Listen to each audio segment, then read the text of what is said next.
So I've been a bit stuck in my own head lately, and I kind of just wanted to make today's video to talk about just a few of the general things that I've been thinking about.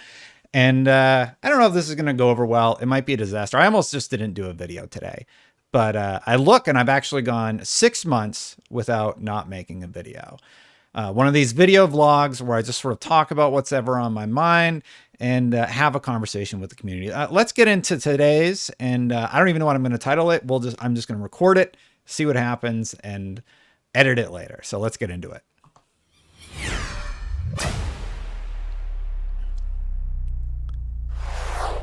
If you like these sort of nonsensical videos where I don't even know what I'm going to talk about going in, hit that subscribe button, hit that bell to know when these videos post. Yeah, so today, I'm sitting there on Twitter and I'm just, of course, everybody has talked about how I should be tweeting less and just on Twitter less and not addressing the fanboys.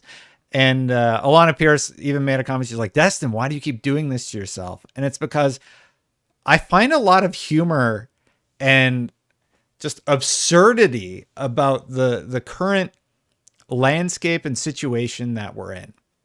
I made two videos the other day. I made one video where I'm like, hey, it looks like Xbox had more exclusive releases than PlayStation. Not saying that they're better, not saying that PlayStation had bad games, not really attacking either brand, just making an observation and commenting on the fact that 2021 actually is looking like Xbox released more exclusives than PlayStation. It's just sort of an observation that went over better than I ever expected it would have because, well, maybe better is not the right word, but it sparked conversations. A lot of people label me the fool, the idiot. I get called a clown a lot by certain fanboys out there. You know who you are. But the fact that I just saying things that are true or things that I think about has created such a response from the community. I don't think of myself as like some amazing professional presenter when I'm recording these vlogs. I'm largely just talking about whatever is on my mind. And the fact that I live rent free in everybody's brain because of it, it's sort of an arrogant way to put it. But yeah, maybe that's not the best way to put it. But like, I'm clearly hitting on a nerve about something when I say something just as simple as Xbox released more exclusive titles on Xbox and PC than PlayStation. Because the conversation sort of goes into, well, what about quality over quantity? And that's a really good conversation to have. And actually, it's a really good point to bring up because if you look back to 2020 and PlayStation fans basically begged me to look at 2020. Yeah, for all of 2020, all I talked about was Xbox building up their exclusives and how they need to address this issue on Unlocked. We talked about so many times how Xbox doesn't have a reason to buy the console really in 2020. It's exciting new hardware. It's cool to have all these cross-generation games on the Xbox platform, but Sony just had better games in 2020, period. And there's no denying that fact. And then looking at 2021, the reason I find it interesting that Xbox had more exclusive titles is because a few things. One, the narrative is that they didn't. And then you look into it and you're like, oh, that's just not true. They had more exclusives. Are those games good is a different conversation. I would say a lot of them aren't, probably not great. But there are a few that are looking really good. Halo's looking like it quite promising. Forza Horizon 5 is looking quite promising. Ascent, well rated low on Metacritic, I've heard a lot of positive things about. But yeah, when you look at the re-releases Sony did, Sony re-released Ghost of Tsushima and added some content to it. They re-released Death Stranding, but those games came out a few years ago. Those are re-releases, right?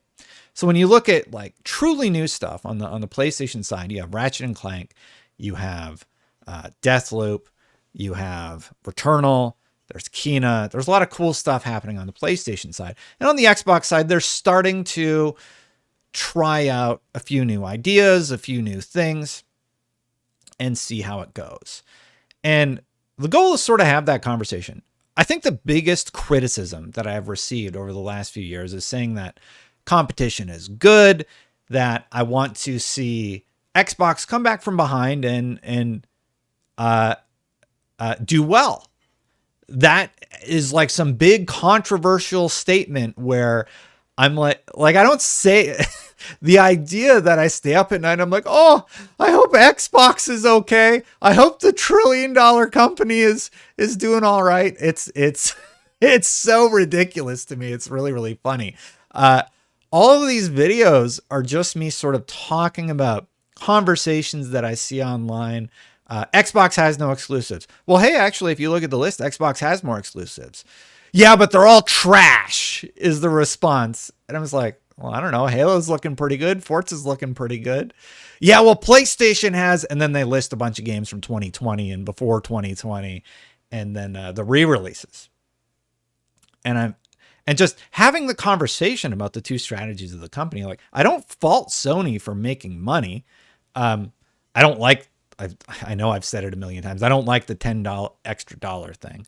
I've sort of talked about that to death, I feel like. But really, really the videos were just sort of to have a conversation, looking at 2021 and just saying, you know, Sony had some great games in 2021. Xbox is looking like they're going to have a few games, and they have a few potential releases for 2021 also, where games that were stated for 2021 that still have not been delayed. By the way, they need to like make a call on like Crossfire X and stuff like that at this point. And it's just sort of, it's just me thinking about everything. And that's it. Like, that's the long and the short of it. That's what I'm doing. And then to see the response of, well, if an Xbox game comes out on PC, it's not exclusive. Xbox doesn't have any exclusives then, period. If you consider the PC platform bad for Xbox, and I can almost guarantee you somebody's going to cut out what I just said there, right?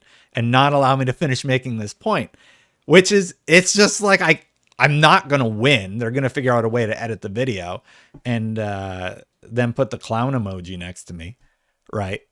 I'm just giving them ammunition at this point. But people just don't stop talking about me. And like, if you truly hate me and you don't want to see me be successful, stop talking about me. Who gives a shit what I think if you think I'm an idiot and a clown, right? Clearly you do. You're probably editing this video and posting it on Twitter. And I realized I'm just like, when you're making content that is getting attention, people are going to have negative reactions. They're going to have positive reactions. They're going to start to have an opinion about what you're saying. And the reason that the list videos were so exciting to me is because, all right, the first video pissed a bunch of people off. They're like, whoa, you forgot all these games. You've got Oddworld. How could you forget Oddworld, which is coming to Xbox, by the way? How could you forget the re-release of Tekken? You're clearly biased. And I'm like, okay, all right, well, let's update the list. Oh, look, Xbox still has 10 more. Now Xbox has 40 games and PlayStation has what, 26? Yeah, so it was just so weird. And I'm just sort of fascinated by the tribal mentality and sort of the insanity of it all. Like, people are so mad at me because I like the Xbox platform.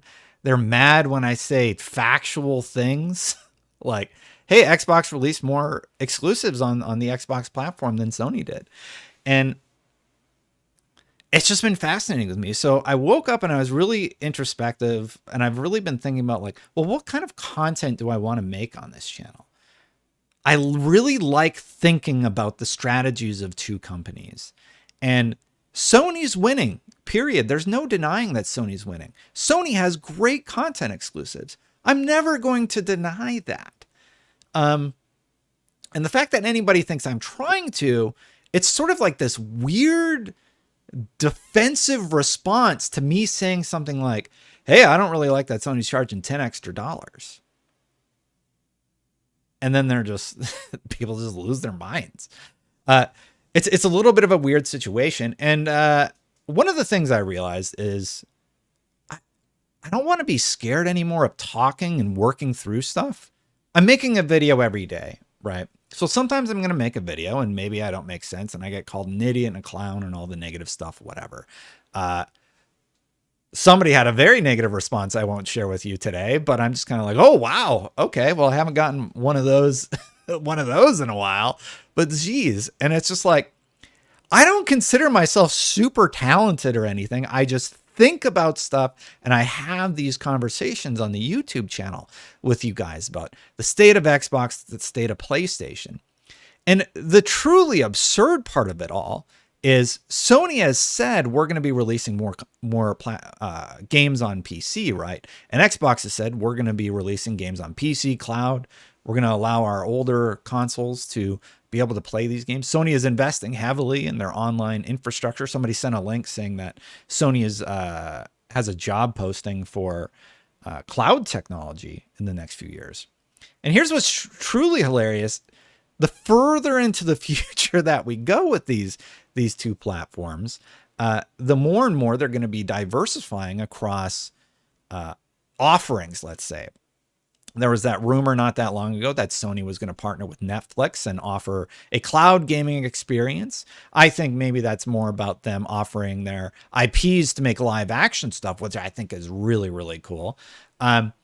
There's the rumor that Xbox is going to be able to be playable on Samsung televisions, for example. And I think that is really, really interesting about the future of gaming. Like, where are we going from here? Because right now we're arguing about two pieces of plastic, and Xbox having diversified their portfolio is really interesting.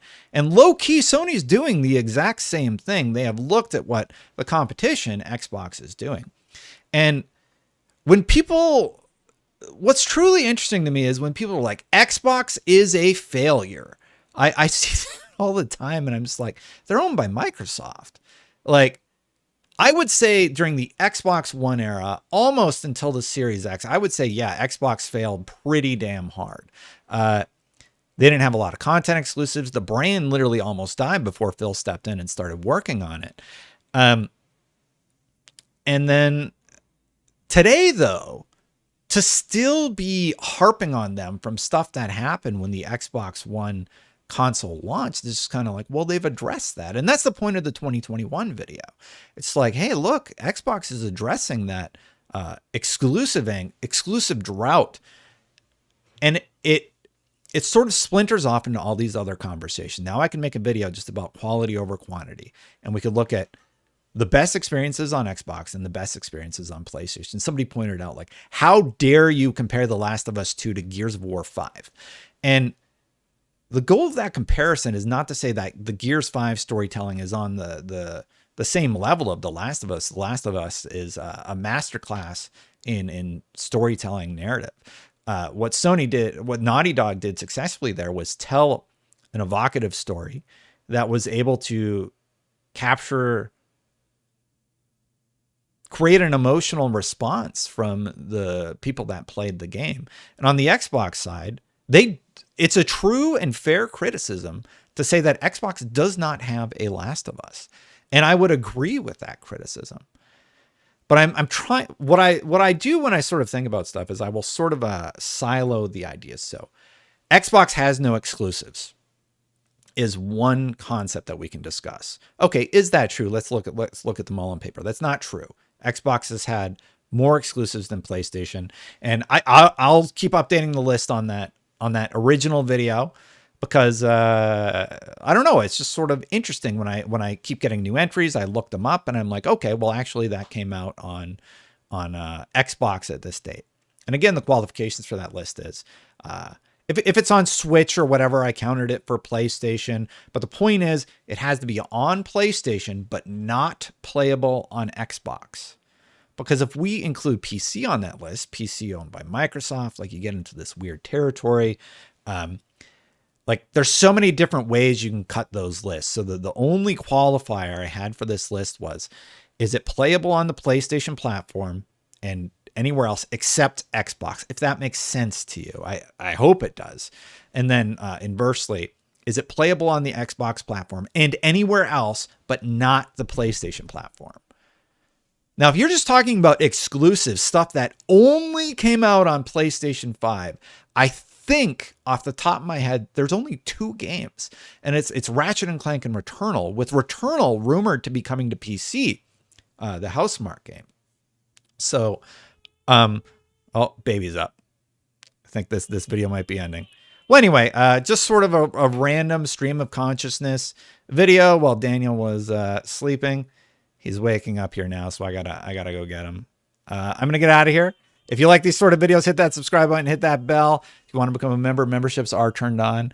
Consider this part 1. I gotta go. Bye, everybody.